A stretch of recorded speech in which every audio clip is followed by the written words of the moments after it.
सुप्रभात बच्चों, आज हम इस वीडियो में कक्षा नवमी के संस्कृत व्याकरण पर चर्चा करेंगे। जैसा कि आप सभी जानते हैं कि लकार 10 प्रकार के होते हैं, किंतु हम केवल आपके पाठ्यक्रम में जो लकार निर्धारित हैं, जो 5 लकार निर्धारित हैं, उन्हीं 5 लकारों पर चर्चा करेंगे और उनमें भी सबसे पहले जो नाम लट लकार के ही चर्चा करेंगे। पहला लकार जैसे आप जानते हैं, लट लकार वर्तमान काल के अर्थ में प्रयोग होता है। लट लकार भविष्यत काल में, लंग लकार भूतकाल में, लोट लकार आज्ञार्थक में तथा विधिलिंग लकार चाहिए अर्थ में प्रयोग होता है। आप सभी अच्छी तरह से जानते हैं कि पुरुष 3 होते हैं, प्रथम पुरुष, मध्यम पुरुष तथा उत्तम पुरुष। इसी प्रकार वचन भी 3 ही होते हैं, एक वचन, द्विवचन और बहुवचन। और संस्कृत में लिंग भी 3 होते हैं, पुल्लिंग, स्त्रीलिंग और नपुंसकलिंग।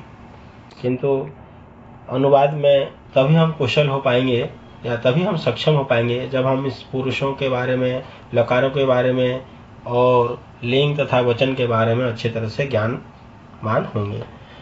तो आइए सबसे पहले हम देखते हैं पुरुष के बारे में।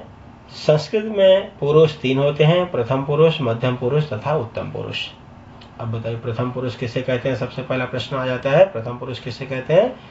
तो उत्तर आता है, जिसके बारे में बात की जाती है उसे प्रथम पुरुष कहते हैं।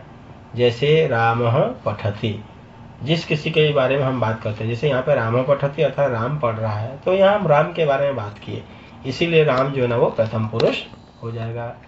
दूसरा है मध्यम पुरुष। मध्यम पुरुष किसे कहते हैं? तो जिसके साथ बात की जाती है उसे मध्यम पुरुष कहते हैं। जैसे त्वम पठसि, जैसे राम ने श्याम से कहा, अरे श्याम क्या तुम जानते हो रमेश कहाँ गया है? तो यहाँ जब उसने बोला कि तुम लगाया, तो तुम से बात किया, तो तुम जानते हो, तो तुमसे जब बात कर रहा है तो तुम जो है वो मध्यम पुरुष है। उसके बाद तीसरा पुरुष है उत्तम पुरुष। उत्तम पुरुष किसे कहते हैं? ने स्वयं बात करने वाला उत्तम पुरुष कहलाता है।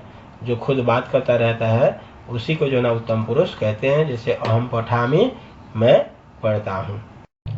तो प्यारे बच्चों, ये आपके सामने जो मैंने चार्ट बनाया है, अगर इस चार्ट को अच्छी तरह से यदि आप समझ जाएंगे तो आपको अनुवाद करने में किसी भी प्रकार की कोई कठिनाई नहीं होगी। देखिए सबसे पहले इधर कर्ता मैंने लिखा है और इधर है क्रिया। क्रिया मतलब धातु रूप। जो भी धातु रूप होते हैं ये सारे के सारे क्रियापद कहलाते हैं। और कर्ता मतलब किसी कार्य को करने वाला, कोई भी काम करने वाले को कर्ता कहते हैं। तो कर्ता जो ना यहाँ पे हमारे पास 3 प्रकार के हैं, प्रथम पुरुष के कर्ता, मध्यम पुरुष के कर्ता और उत्तम पुरुष के कर्ता। मध्यम पुरुष के कर्ता हमेशा 3 ही होते हैं, त्वम मतलब तुम, युवाम तुम दोनों और यूयम तुम सब। और उत्तम पुरुष के कर्ता भी 3 ही होते हैं, हमेशा 3 ही होते हैं, अहम, मैं, आवाम हम दोनों और वयम मतलब हम सब। किंतु प्रथम पुरुष के जो कर्ता है वो है अनगिनत, अर्थात जो भी शब्द रूप है, चाहे राम लो, बालक लो, लता लो, मुनि लो, हरि लो, कोई भी शब्द रूप का जो प्रथमा विभक्ति है वो सभी के सभी जो ना प्रथम पुरुष के कर्ता कहलाएंगे। अब क्रिया देखिए, प्रथम पुरुष के क्रिया है, इधर मध्यम पुरुष के क्रियापद हैं और ये उत्तम पुरुष के क्रियापद है। आपको मैं एक बिल्कुल सिंपल से एक उदाहरण देना चाहता हूँ। जैसे आपके घरों में आपकी मम्मी लोग जो है ना खीर बनाती हैं, एक तरह से समझ लो ये जो कर्ता है ये सब के सब खीर है, और इधर जो है नमक और चीनी दोनों चीज रखी हुई है। तो उस खीर को टेस्टी बनाने के लिए मम्मी क्या करती हैं, नई खीर के साथ जो है ना ये चीनी मिलाती है। अर्थात ये जो ब्लू कलर की लाइन मैंने जो यहाँ किया है, ड्रॉ किया है, इसी तरह से जो ना बिल्कुल वो खीर के साथ चीनी मिलाती हैं, तभी उसकी वो टेस्टी बन जाती है। अगर उसमें यदि नमक मिला देंगे तो सारा का सारा टेस्ट जो ना बिगड़ जाता है। यदि मैंने यहाँ पे सह प्रथम पुरुष एक वचन कर्ता लिया और यहाँ पठती क्रिया को छोड़ करके यदि यहाँ पठतः या पठंती या इन 6, ये 3 और ये 3 मतलब 3, 3, 6 और 7, 8, इन 8 क्रियाओं को यदि मैं सहकर्ता के साथ लगा दूंगा तो पूरा का पूरा सत्यानाश हो जाएगा। इसीलिए जो ना हमें क्या करना है, यहाँ पे खीर में चीनी मिलाना है और जो है ना सब्जी में नमक मिलाना है। ये नहीं कि खीर में हम जो है ना नमक मिलाएंगे। ठीक है, ऐसा ही करेंगे। देखिए समझ लीजिए ध्यान से। सह मतलब वह, तो मतलब वे दोनों, ते मतलब वे सब। ये प्रथम पुरुष के करता है। तो इस जगह पे सह तो की जगह पे किसी भी शब्द रूप का रूप, जैसे बालक का लेंगे तो बालकः, बालको, बालकाः, राम का लेंगे रामः, रामो, रामः हो जाएगा। कोई भी शब्द रूप का प्रथमा विभक्ति ले सकते हैं हम लोग यहाँ पे। तो सह पठति मतलब वह पढ़ता है या पढ़ रहा है। तो यहाँ से हमने द्विवचन लिया तो इधर से भी हम द्विवचन के साथ लगाएंगे, ठीक है। तो पठतः, और इधर से यदि हम बहुवचन कर्ता लेंगे तो इधर से हम लोग बहुवचन क्रिया ले लेंगे, ते पठन्ति। यहीं पर वैसे राम आता तो रामः पठति, मोहनः पठति, गोपालः पठति, इस तरह से ये एक वचन कर्ता के साथ एक वचन क्रिया लगती है हमेशा, द्विवचन के साथ द्विवचन, बहुवचन के साथ बहुवचन। ये है प्रथम पुरुष के उदाहरण। अब देखिए मध्यम पुरुष। मध्यम पुरुष से त्वम, युवाम, यूयम। हमेशा मैं पहले भी बता चुका है मध्यम पुरुष के कर्ता फिक्स है और 3 ही है। तो त्वम पठसी, अगर आपने त्वम के साथ इस पठसी क्रिया को छोड़कर बाकी 8 में से कोई भी क्रिया लगाई तो खीर में नमक हो जाएगा और उसका टेस्ट बिगड़ जाएगा। पर्पल कलर के साथ मैंने लिखा है और इधर भी पर्पल का पर्पल के साथ देखिए, बिल्कुल ठीक हमने जो है ना खीर के साथ जो है ना चीनी मिलाया है। तो युवाम पठतः, तुम दोनों पढ़ते हो या पढ़ रहे हो। यूयम पठथ, तुम सब पढ़ते हो। ये मध्यम पुरुष के क्रियापद है, यहाँ ये करता है, इधर क्रिया है। तो कोई भी क्रिया, यहाँ हमने केवल पट धातु के ही उदाहरण दिए हैं, आप किसी भी धातु का जो ना यूज कर सकते हैं, जैसे त्वम चलसी, त्वम खादसी, त्वम गच्छसी, त्वम नमसी, कोई भी धातु रूप का हम लोग सेंटेंस बना सकते हैं। अब देखिए उत्तम पुरुष। तो उत्तम पुरुष करता पहले भी मैं बता चुका हूँ 3 ही होते हैं, फिक्स है वो भी। अहम मतलब मैं, आवाम मतलब हम दोनों, और वयम मतलब हम सब। एक वचन है, द्विवचन है, बहुवचन। इधर क्रियापद हमारे पास उत्तम पुरुष एक वचन है, पठामी, पठावह, पठामः। सिर्फ ऐसे ही करना है, अहम पठामी। बच्चे अक्सर ये गलती कर जाते हैं कि अहम तो कर्ता इधर से ले लेते हैं और क्रिया लगा देते हैं पठति, पूरा का पूरा गलत हो जाता है। तो अहम के साथ हमेशा पठामी, आवाम के साथ पठावह और वयम के साथ पठामः। मतलब मैं अहम पठामी, मैं पढ़ता हूँ या मैं पढ़ रहा हूँ। आवाम पठावह, हम दोनों पढ़ रहे हैं, और वयम पठामः, हम सब पढ़ रहे हैं या हम सब पढ़ते हैं। अब देखिए छोटे छोटे अनुवाद हम लोग लट लगा के देखते हैं। सबसे पहले प्रथम पुरुष के उदाहरण, जैसे राम पढ़ता है। अब राम है, यहाँ पे ये अकारांत है, बालक की तरह चलेगा।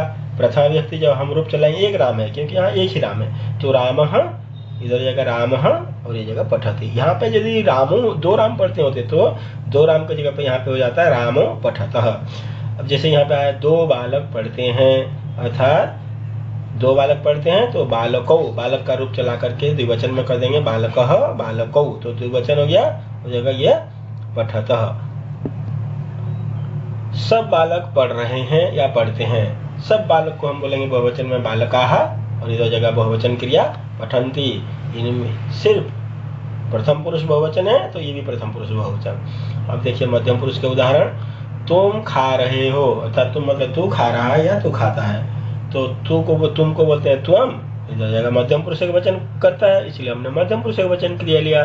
त्वम खादसी, द्विवचन में आ जाएगा तुम दोनों हंसते हो, तो युवाम, तुम दोनों को युवाम बोलते हैं, और क्रियापद आएगा हसतः, तुम दोनों हंसते हो।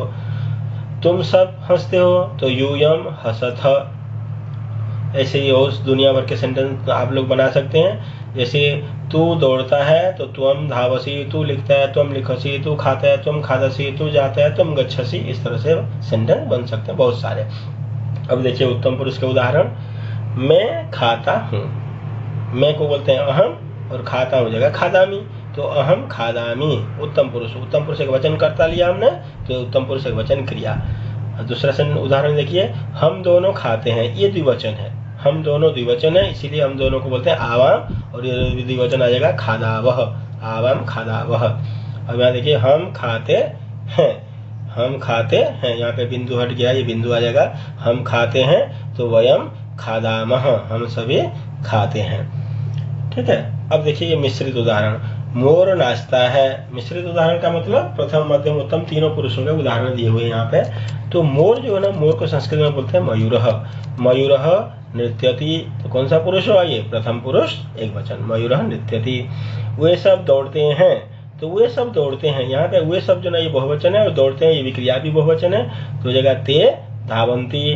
अब तुम सब खाते हो, तुम सब खाते हो, यूयम खादथ, तुम सब खाते हो, यूयम खादथ, ये मध्यम पुरुष बहुवचन है, इसलिए यहाँ मध्यम पुरुष बहुवचन खादथ। अब देखो हम दोनों पढ़ रहे हैं या पढ़ते हैं, तो हम दोनों को बोलते हैं आवाम, और इधर आएगा पठामी पठावह, तो पठावह उत्तम पुरुष का द्विवचन है, इसीलिए यहाँ पे पठावह क्रिया आ जाएगा। आवाम क्योंकि द्विवचन है, पठावह। तो ये जो ऊपर मैंने बेटे चार्ट जो बताया मैंने, इस चार्ट को हिसाब से, इस चार्ट को यदि आप अच्छी तरह से समझ जाएंगे, बस चार्ट को समझना और कुछ नहीं करना है, फिर आपको अनुवाद में आपकी जो अनुवाद में कभी भी गलती नहीं हो सकती। आप अच्छी तरह से अनुवाद को समझ जाएंगे। और ये मैंने केवल लट लकार के उदाहरण दिए हैं, और लट लकार को ये डायग्राम बना करके दिया है। इसी तरह डायग्राम जो है बिल्कुल सारे के सारे लकारों में, लिट लकार, लंग लकार, लोट लकार, विधिलिंग, पांचों के पांचों लकारों में जो है ना इसी तरह से ही ये पूरा डायग्राम बनते हैं, केवल वहाँ पे सेंटेंस बदल जाते हैं। धन्यवाद। जयते संस्कृतम।